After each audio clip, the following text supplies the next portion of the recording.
capítulo 12 do nosso livro Obreiros da Vida Eterna. Nesse capítulo, eles vão começar as ações, vão começar os desdobramentos dessas cinco criaturinhas que vão desencarnar. E o Jerônimo explicou para a turma dele que a casa que eles iam escolher para ficar, tipo ponto de referência, seria a instituição lá da Adelaide.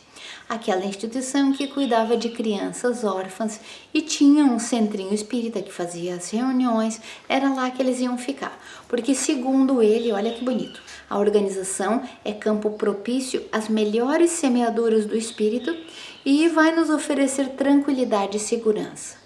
Quando ele fala isso, o André percebe que criaturas muito diversas, muitas criaturas do mundo espiritual estão lá trabalhando em prol daquelas crianças.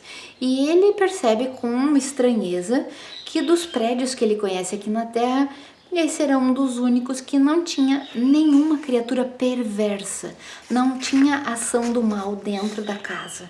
E ali ele disse, mas nossa, essa casa é tão pequenininha, tem tão pouca gente de criancinha, né, para ser cuidada, e ela tem tanta proteção, tanta espiritualidade para fazer tanto serviço aqui. Parece até a Fabiano de Cristo, mas a Fabiano de Cristo é enorme e tem um monte de ações, de trabalhos, né, que são feitos. É uma casa muito útil, assim, útil para tudo. E daí a menina, a Irene, que estava sendo a protetora deles ali, né, a orientadora deles ali, ela era da casa, prestava serviço ali e ia ficar cuidando deles e tirando as dúvidas enquanto o Jerônimo estava lá conversando com Bezerra. Ela mesma respondeu para o André, não é só de pão que a gente trata essas crianças, André, porque na cabecinha deles, né, ué, mas não são só 10 crianças, não é só alimentar e botar na cama, não é só dar o tratamento para essas crianças? E ela disse, não, essa legião extensa de colaboradores não é pequena, André, porque nós trabalhamos dia e noite para adultos e crianças, porque ali funcionava um centro, funcionava assim, toda aquela rede de pedidos que a gente tem no centro, né? Protege, cuida, ajuda, e no dia das reuniões, e também cuidava das crianças. E aí ela explicou para ele que não era só dar comida e repouso para as criancinhas, não era só dar o apoio material, que aquela casa fazia também a evangelização. E olha como a evangelização infantil é importante, é assunto sério na espiritualidade.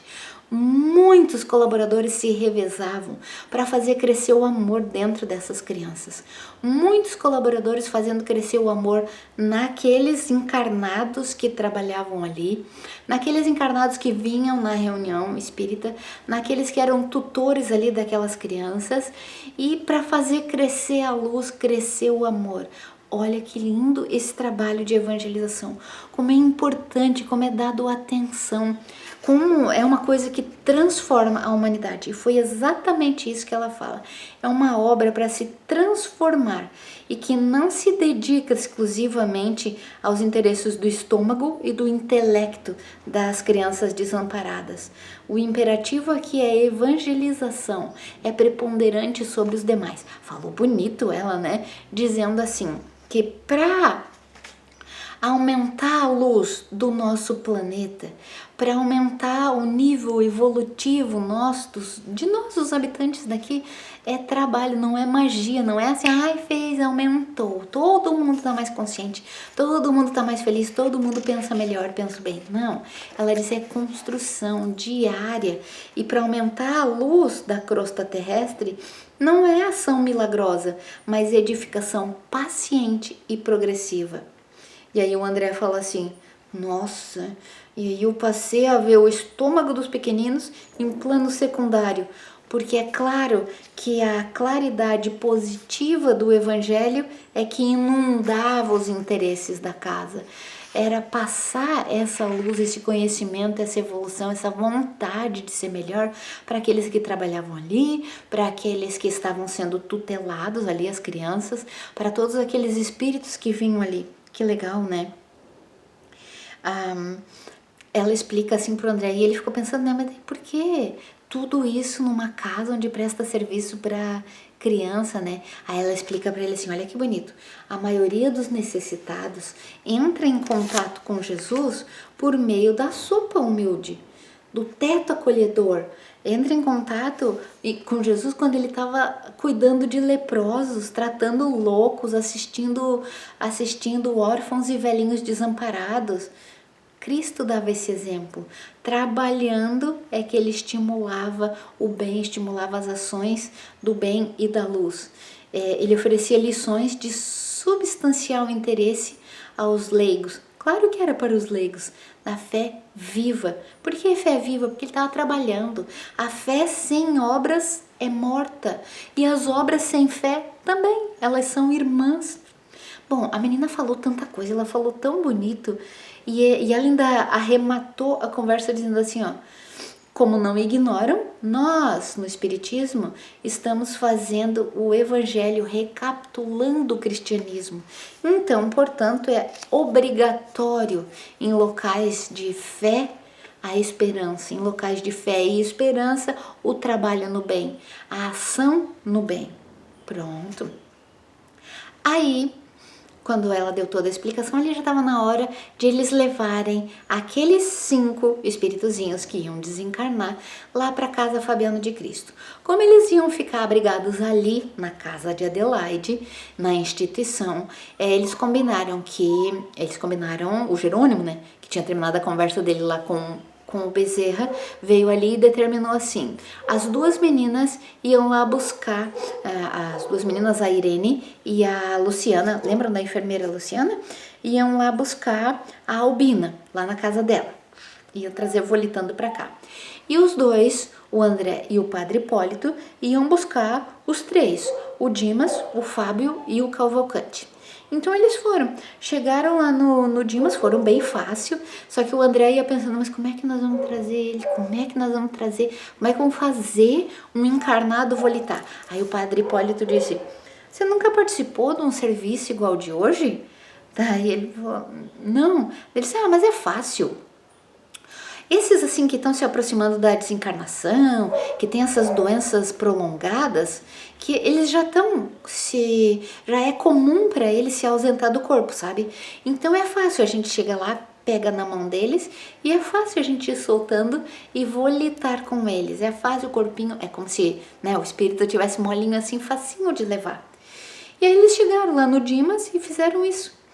E o Dimas conseguiu ver o Hipólito e o André e ele perguntou assim, meus amigos, será hoje o fim? Ai, como eu suspiro por esse momento. Aí o Hipólito disse, não, meu amigo, ainda não é hoje. Vai ter que aguentar mais um pouquinho, tolere mais um pouquinho, mas descanse. Não tardará, o fim não tardará. Pronto, pegou ele pela mão, daí o André de um lado e o Padre Hipólito do outro e foram levando. Foram lá para a casa do Fábio. Chegaram lá, foi mais fácil ainda. Porque o Fábio já estava acostumado a sair do corpo, meditar, volitar. Então eles ficaram intercalados assim, o André, um encarnado, o Hipólito e o outro encarnado. Aí o André estava se dirigindo ao hospital para pegar o Cavalcante e daí o Padre Hipólito falou, não, é melhor não, o Cavalcante está muito desequilibrado, é melhor a gente levar esses 2 lá para a instituição da Adelaide e depois vim buscar o Cavalcante.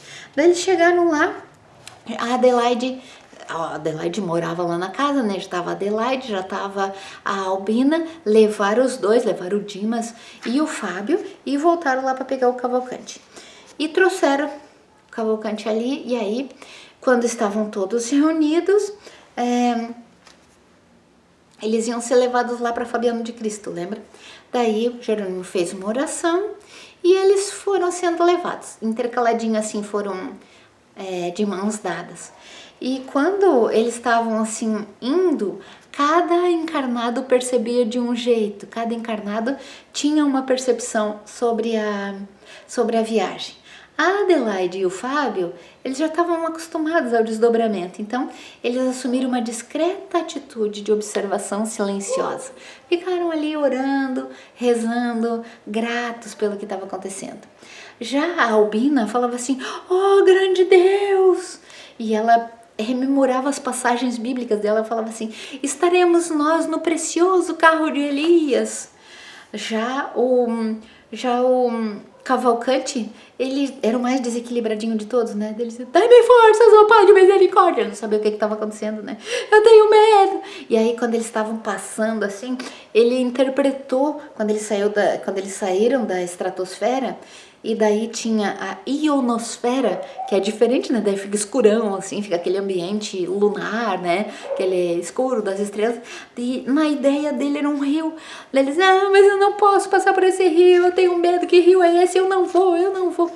Mas não adiantava, né? O Jerônimo tinha tanta energia que levou, né? Ele não conseguia parar aquilo tudo. Cada um percebia do seu jeito. E aí chegaram lá na Fabiano de Cristo, estava Zenobia lá esperando por eles. Entraram no salão, o Gotuso fez aquele passe maravilhoso para eles. E aí o Jerônimo falou para eles, amigos, o concurso dessa noite não é para a cura física. Inclusive, o corpo grosseiro de vocês vai ficar pior do que estava. Então, cada vez que tem um desdobramento desse, quando a pessoa volta pro corpinho, a situação fica pior. Tem mais dores, sente mais, é pior. É justamente para a pessoa querer se libertar do corpo. Então, ele falava assim em curtas sentenças, porque aqueles beneficiados que estavam ali não tinham condição de entender. Então ele falava pausadinho assim, e para eles entenderem o que desce, né? O que desce para pegar. Aí um deles falou assim, meu Deus, o Cavalcante, né? Falou assim, aqui será o céu? Perguntou pro André. Mas será que é o céu? Aí o André disse, não, ainda não. A Albina ficou lembrando de textos sagrados e ela achava, meu Deus, aqui é a casa do Senhor?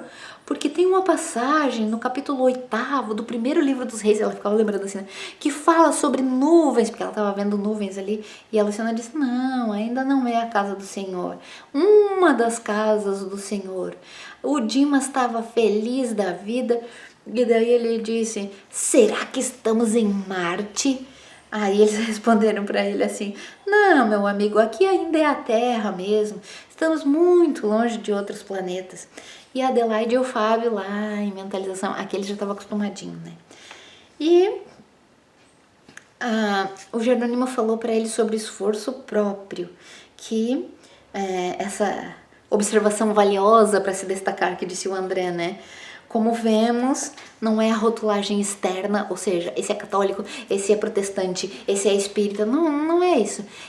O que conta é a sementeira do bem que cada um plantou, é o esforço próprio que cada um faz para melhorar a sua vida e a dos outros. E aqui ele coloca, a lei manda entregar respostas do céu a cada um segundo as suas próprias obras. Então esses estavam recebendo esse benefício para não ser tão difícil assim, porque eles já mereciam tudo isso.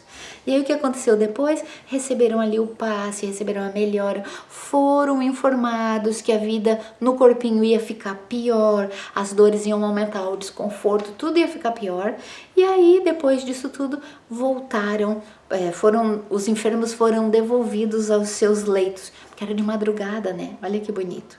Cada um pensou numa coisa. O Cavalcante pensou, eu devia receber a Eucaristia. O Dimas acordou, chamou a esposa e falou em voz fraca, ai, como eu tive um sonho maravilhoso. Já o Fábio ficou com aquele conforto íntimo para ver a necessidade que a gente tem de aprender a se concentrar, meditar, fazer esses desdobramentos de sono, organizar os pensamentos, né? Enfim, cada um reagiu a um jeito.